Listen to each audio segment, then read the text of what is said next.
केंद्रीय मंत्रिमंडल के मेरे सहयोगी, your excellencies, ambassadors, distinguished CEOs, सम्मानित अतिथिगण, अन्य महानुभाव,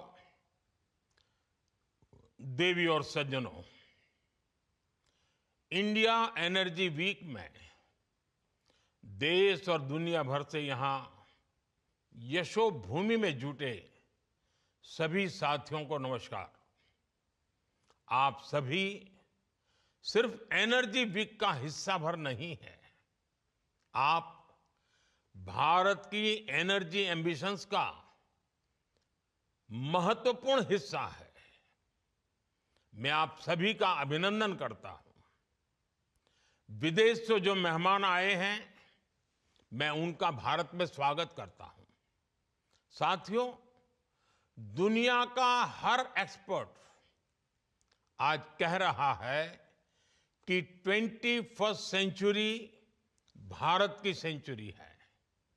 भारत अपनी ही नहीं, दुनिया की ग्रोथ को भी ड्राइव कर रहा है और इसमें हमारे एनर्जी सेक्टर की बहुत बड़ी भूमिका है। भारत की एनर्जी एम्बिशंस 5 पिलर्स पर खड़ी है। हमारे पास रिसोर्सेज हैं जिनको हम हार्नेस कर रहे हैं। दूसरा, हम अपने ब्रिलियंट माइंड्स को इनोवेट करने के लिए प्रोत्साहित कर रहे हैं। तीसरा, हमारे पास इकोनॉमिक स्ट्रेंथ है, पॉलिटिकल स्टेबिलिटी है। चौथा, भारत के पास स्ट्रेटेजिक ज्योग्राफी है जो एनर्जी ट्रेड को ज्यादा आकर्षक और आसान बनाती है। और पांचवा, भारत ग्लोबल सस्टेनेबिलिटी के लिए कमिटेड है। इससे भारत के एनर्जी सेक्टर में नई संभावनाएं तैयार हो रही हैं। साथियों, विकसित भारत के लिए अगले 2 दशक बहुत अहम है और इसमें आने वाले 5 साल में हम अनेक बड़े पड़ाव पार करने वाले हैं। हमारे बहुत सारे एनर्जी गोल्स 2030 की डेडलाइन के हिसाब से अलाइन किए गए हैं। साल 2030 तक हम 500 gigawatt renewable energy capacity add करना चाहते हैं। साल 2030 तक भारतीय रेलवे ने नेट जीरो कार्बन एमिशन का टारगेट रखा है। साल 2030 तक हम हर साल 5 million metric ton green hydrogen कर सके, ये हमारा लक्ष्य है। हमारे ये टारगेट्स काफी एम्बिशियस लग सकते हैं, लेकिन बीते 10 साल में जो भारत ने हासिल किया है, उससे ये विश्वास पैदा हुआ है कि ये टारगेट्स भी हम जरूर हासिल कर लेंगे। फ्रेंड्स, बीते 10 साल में भारत 10th लार्जेस्ट से 5th लार्जेस्ट इकोनॉमी बना है। बीते 10 वर्षों में हमने अपनी सोलर एनर्जी जनरेशन कैपेसिटी को 32 टाइम्स बढ़ाया है। आज भारत दुनिया का तीसरा सबसे बड़ा सोलर पावर जनरेटिंग नेशन है। हमारी non fossil fuel energy capacity 3 गुना बढ़ी है।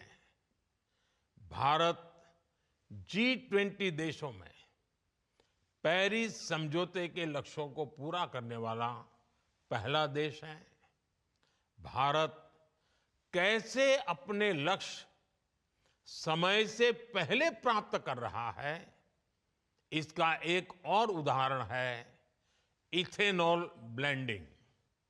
आज भारत 19% इथेनॉल ब्लेंडिंग कर रहा है। इससे फॉरेन एक्सचेंज की सेविंग हुई है और सब्सटेंशियल फार्मर रेवेन्यू जनरेट हुआ है।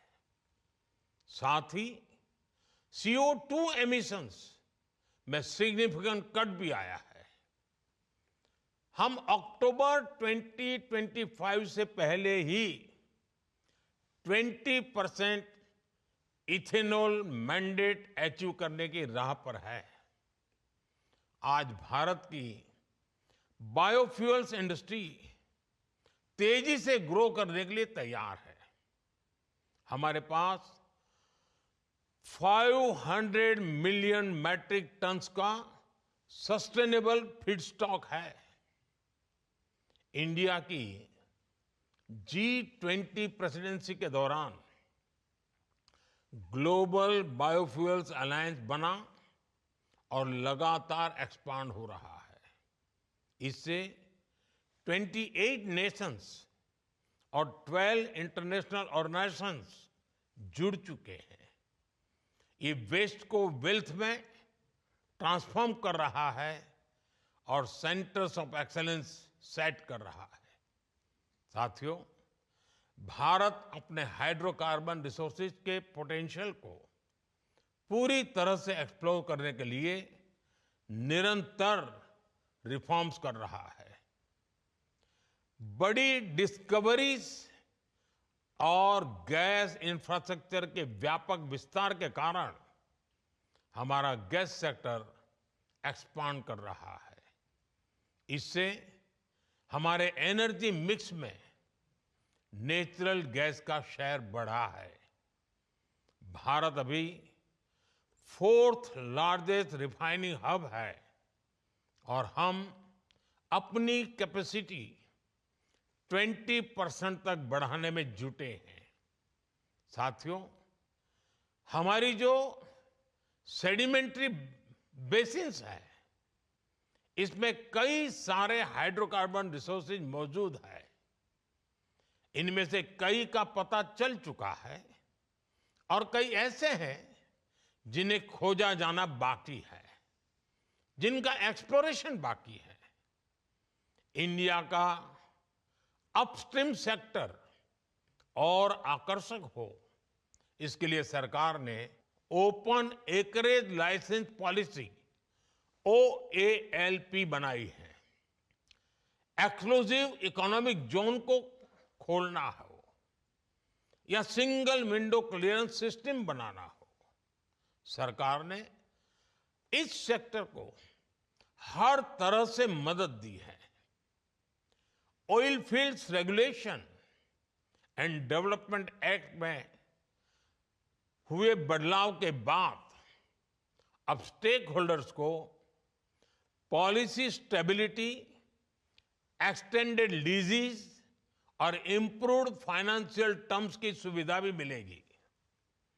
सरकार के इन रिफॉर्म्स के कारण समुद्री क्षेत्र में ऑयल और गैस रिसोर्सेज की खोज करने, इनका प्रोडक्शन बढ़ाने और स्ट्रेटेजिक पेट्रोलियम रिजर्व्स को मेंटेन करने का काम आसान होगा। साथियों, भारत में कई डिस्कवरीज और बढ़ते पाइपलाइन इंफ्रास्ट्रक्चर के कारण नेचुरल गैस की सप्लाई बढ़ रही है और इसी कारण आने वाले समय में नेचुरल गैस का उपयोग भी बढ़ने वाला है। इन सारे क्षेत्रों में आपके लिए निवेश की बहुत सारी संभावनाएं बन रही हैं। साथियों, आज भारत का बहुत बड़ा फोकस मेक इन इंडिया पर है, लोकल सप्लाई चेन पर है। भारत में पीवी मॉड्यूल सहित अनेक प्रकार के हार्डवेयर की मैन्युफैक्चरिंग के लिए भी बहुत संभावनाएं हैं। हम लोकल मैन्युफैक्चरिंग को सपोर्ट कर रहे हैं। 10 साल में भारत की solar PV module manufacturing capacity का विस्तार हुआ है। ये क्षमता 2 गीगावाट से बढ़कर करीब 70 गीगावाट हो गई है। पीएलआई स्कीम की वजह से ये सेक्टर और आकर्षक हो गया है। इससे high efficiency solar PV modules की मैन्युफैक्चरिंग को बढ़ावा मिला है। साथियों, बैटरीज और स्टोरेज कैपेसिटी के सेक्टर में इनोवेशन और मैन्युफैक्चरिंग दोनों के लिए बहुत अवसर हैं। भारत बहुत तेज गति से इलेक्ट्रिक मोबिलिटी की तरफ बढ़ रहा है। इतने बड़े देश की डिमांड पूरा करने के लिए बैटरीज और स्टोरेज कैपेसिटी के क्षेत्र में हमें बहुत तेजी से काम करना है। इसलिए इस वर्ष के बजट में भी हमने ग्रीन एनर्जी को सपोर्ट करने की संबंधित अनेक घोषणाएं की है।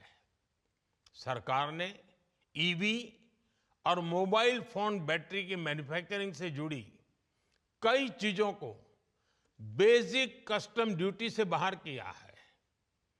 Cobalt powder, lithium ion battery waste, lead, zinc ऐसे अनेक क्रिटिकल मिनरल से ड्यूटी हटा दी गई है। नेशनल क्रिटिकल मिनरल्स मिशन भी भारत में एक सशक्त सप्लाई चेन के निर्माण में बड़ी भूमिका निभाएगा। नॉन लिथियम बैटरी इकोसिस्टम को प्रमोट करने की दिशा में भी हम आगे बढ़ रहे हैं।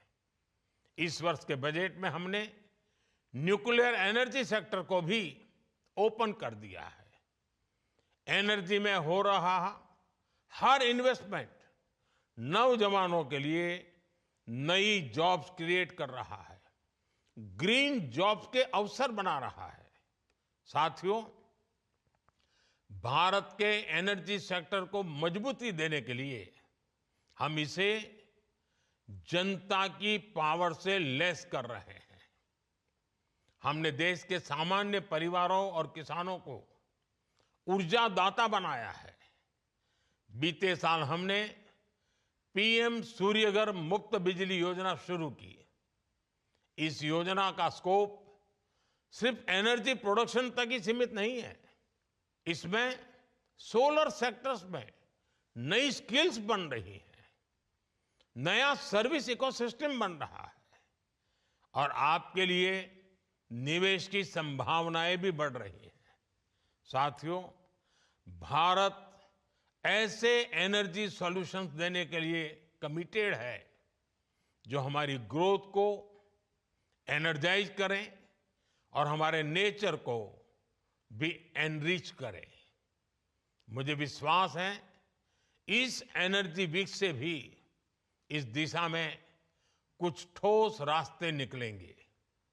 मुझे उम्मीद है कि आप सभी भारत में बन रही हर संभावना को एक्सप्लोर करेंगे। आप सभी को बहुत बहुत शुभकामनाएं। धन्यवाद।